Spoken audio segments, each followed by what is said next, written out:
In this video, we want to take a look specifically at the year 63 BC, the year of the consulship of Cicero and Gaius Antonius. Year starts off in the month of January, and in that month, something quite significant happened. Even though Cicero was consul, he was still also a practicing lawyer. And he took up the defense of an elderly man named Gaius Rabirius. So we need a little background on this guy. About 60 years prior, in the year 121 BC, there was an uprising in Rome. And the Senate wasn't really sure quite how to deal with this. And so for the first time in Rome's history, the Senate voted something called the Senatus Consultum Ultimum, which literally means the ultimate or the supreme decree of the Senate. And it gave extraordinary powers to the consuls, powers the consuls did not ordinarily have. In fact, it really gave them complete authority to handle a crisis situation. The consul that year was a man named Opimius. Well, Opimius immediately used the power of what we call the SCU, the Senatus Consultum Ultimum, to arm a bunch of Romans, to put down this other bunch of Romans that was trying to really overthrow the city. A lot of people died in the fighting. This fellow, Gaius Rabirius, was one of the people who fought on the side of Consul Opimius. Now here we are 60 years later. Now this guy is an old man. And it was Gaius Julius Caesar himself who brought the case. And he actually brought it under the charge of treason, T-R-E-A-S-O-N, treason. Well, a treason trial had not been held in Rome for hundreds of years. The last treason trial had been back during the time of the kingdom, right? Between 753 and 509 BC, so hundreds of years before.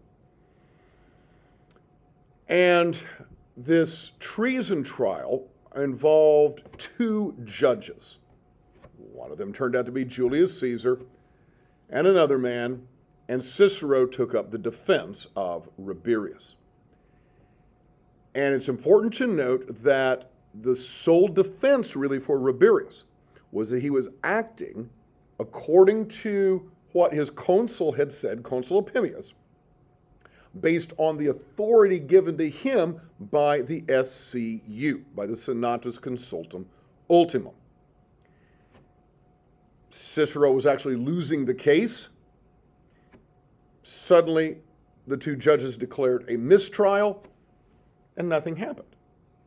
Now just bear in mind that bit of strangeness, okay? So that's to kind of hang on to that. We roll ahead to the summer of the year 63 BC. It's time to elect consuls for the next year, 62 BC. And three men were running, Lucius Sergius Catilina, and you can spell his name with an E on the end when we say it in English. Sometimes we'll refer to him as Catiline, or if you keep it in Latin, then it has the A on the end. There was also Decimus Junius Silanus and Lucius Licinius Murena.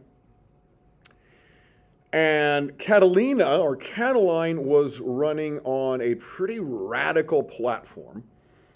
He said he was going to cancel everybody's debts. Now, obviously, people who owed money said, hey, this is great. Let's make sure we elect this guy. Well, a lot of the people to whom debt was owed were patricians, right? The upper class, that upper society, part of Roman society. Well, they put all their votes together and got Silanus and Murena elected consul. So Catilina didn't get elected. Well, he decided, if I don't get elected consul, I'm just going to take over. And so in the summer of 63 BC, Catiline began plotting and started really this conspiracy to take over Rome. In fact, we often refer to it as the Catilinarian Conspiracy. It got so bad that on October the 21st of 63 BC, the Senate passed the SCU, the Senatus Consultum Ultimum, for Cicero and Antonius. Now, this is that same decree that the Senate had passed 60 years earlier for the Consul Opimius. And you remember how that got challenged by Caesar, right, in that prosecution of Gaius Rabirius early in January. Well, Cicero had been through all that, and he thought, okay, I know I've got this power, right? We've been strengthened by the Senate to really do whatever we need to do to stop these actions of Catiline. But because of that trial, he took his time. He didn't act right away. He wanted to make sure everything was absolutely legal. So he started gathering evidence. And then in November and December of 63 BC, he delivered a set of 4 speeches. And so you see the dates here. And it's worth noting that when you have the word in front of somebody's name in the accusative case, so in Catilinam, that's basically a prosecution speech. And we translate the word in to mean against. So he delivered the speech against Catiline, the first one, on November the 8th. Against Catiline, the second speech, the next day on November the 9th. And then 2 more, December 3rd and December 5th. And in those speeches, he so clearly laid out what Catiline and his really fellow conspirators were doing to try to take over and ultimately destroy Rome, that everybody agreed, hey, we've got to get the army out. We've got to go get these guys.